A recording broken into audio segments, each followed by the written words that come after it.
जय श्री राम दोस्तों आज की वीडियो बहुत ही खास होने वाली है। अगर आप श्री हनुमान चालीसा का पाठ करते हैं और अगर आपको उसका फल नहीं मिल रहा तो ध्यान से इस वीडियो को आखिर तक जरूर देखिएगा।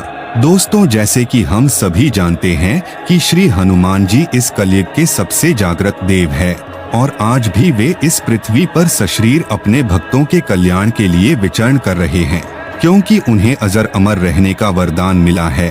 हमारे देश में सबसे ज्यादा मंदिर श्री हनुमान जी के ही हैं। यहाँ तक कि प्रभु श्री राम जी के मंदिरों से ज्यादा श्री हनुमान जी के मंदिर है। ऐसा कोई गांव या शहर नहीं जहाँ हमारे बजरंगबली का मंदिर ना हो। श्री हनुमान जी के भक्तों की संख्या भी दिन ब दिन बढ़ती ही जा रही है। श्री हनुमान जी को प्रसन्न करने के लिए सबसे ज्यादा प्रचलित और किया जाने वाला पाठ है श्री हनुमान चालीसा। श्री हनुमान चालीसा एक ऐसी कृति है जो श्री हनुमान जी के माध्यम से व्यक्ति को उसके अंदर विद्यमान गुणों का बोध कराती है। इसके पाठ और मनन करने से बल बुद्धि जागृत होती है। श्री हनुमान चालीसा का पाठ करने से व्यक्ति खुद अपनी शक्ति, भक्ति और कर्तव्यों का आकलन कर सकता है। लेकिन कई भक्तों को उनकी निरंतर आराधना के बाद भी लाभ नहीं होता। वे नित्य श्री हनुमान चालीसा का पाठ तो करते हैं पर उन्हें प्रभु की कृपा प्राप्त नहीं होती। ऐसा क्यों होता है? ऐसी कौन सी गलती हो रही है आपसे जिससे आपको श्री हनुमान चालीसा का फल नहीं मिल रहा? दोस्तों, आज मैं 5 सबसे बड़े कारण के बारे में बात करूंगा जिसकी वजह से आपको श्री हनुमान चालीसा पढ़ने का लाभ नहीं होता, या कहें तो प्रभु की कृपा आप पर नहीं होती।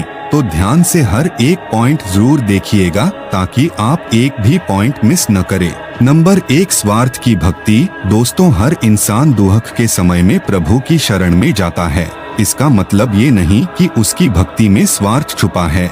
यहीं पर लोग कंफ्यूज्ड हो जाते हैं, क्योंकि दुख के समय हर कोई ईश्वर से कुछ न कुछ मांगता जरूर है। उदाहरण के तौर पर अगर कोई व्यक्ति दुख और तकलीफ के समय प्रभु की शरण में जाता है, सच्ची भक्ति करता है, अपने आप को उनके लिए समर्पित भी करता है और प्रभु उसकी भक्ति से प्रसन्न होकर उसकी सारी तकलीफ दूर भी करते हैं। लेकिन सब कुछ अच्छा होने के बाद अगर वो व्यक्ति प्रभु से दूर हो जाता है, पूजा पाठ और सच्चे मन वाली भक्ति ही बंद कर देता है, तब जाकर आप कह सकते हैं उसकी भक्ति में स्वार्थ छुपा था।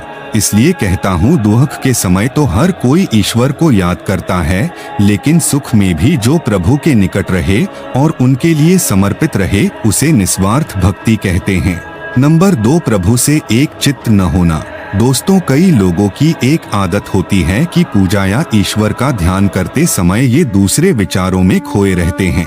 कोई अपने बिजनेस के बारे में सोचता है तो कोई अपने रिलेशनशिप के बारे में, या ऐसा कहें तो लोग अपने अपने टेंशन में ही खोए रहते हैं।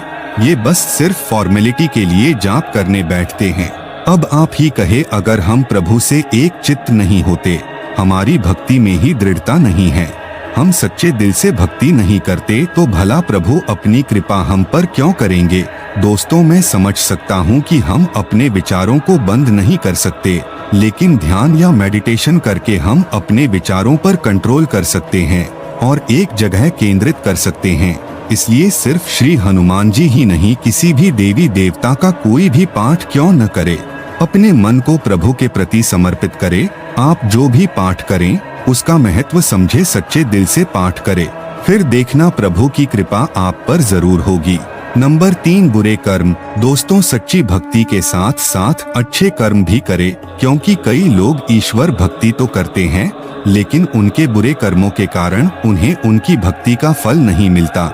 आप ही सोचिए, एक तरफ आप मंदिर में बैठकर या घर पर पूजा पाठ कर रहे हो और दूसरी तरफ आप जानबूझकर कोई पाप कर रहे हो, जैसे कि किसी निर्दोष को तकलीफ पहुंचना, किसी का धन हड़प लेना, किसी को बुरे कर्म करने के लिए प्रेरित करना, किसी स्त्री पर बुरी नजर रखना, व्यसन करना आदि।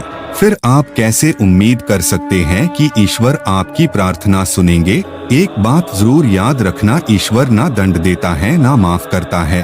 कर्म का फल हमारे सुख दुख का कारण बनता है। नंबर 4, संकल्प पूरा न करना।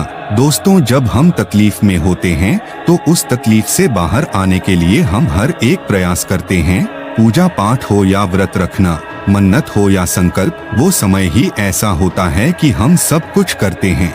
लेकिन ऐसे भी कुछ लोग होते हैं जिनमें या तो धीरज की कमी होती है, या तो प्रभु के प्रति अटूट विश्वास की कमी, या फिर उनका मन कहीं भटक जाता है, या फिर आलस्य के कारण, जिसकी वजह से वे प्रभु के सामने किया संकल्प भूल जाते हैं या अधूरा छोड़ देते हैं। ऐसा बिल्कुल भी न करे, अपने संकल्प को पूरा करे। हाँ, अगर घर में सूतक हो या फिर महिला भक्तों को मासिक धर्म की समस्या हो तो वे सूतक खत्म होने के बाद अपना संकल्प जारी करके पूर्ण कर सकते हैं। नंबर 5, नियमों का पालन न करना। दोस्तों, कई लोगों की एक सबसे बड़ी प्रॉब्लम है कि वे कभी भी हमारे शास्त्र में बताए गए प्रभु भक्ति से जुड़े नियमों का पालन नहीं करते।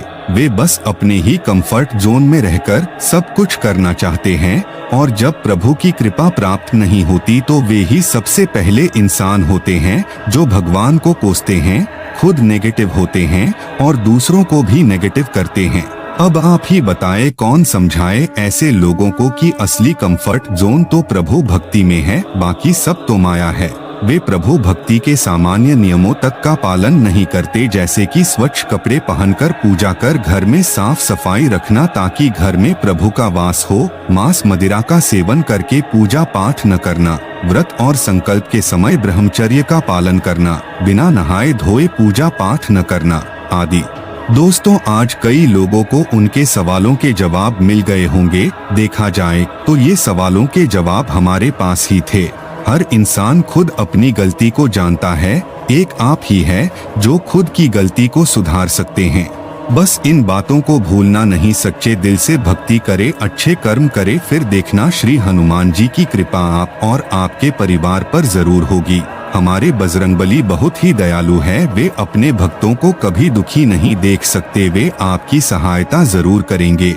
तो ऐसे ही है हमारे बजरंगबली। दोस्तों, जानकारी पसंद आई हो तो वीडियो को लाइक शेयर जरूर करें।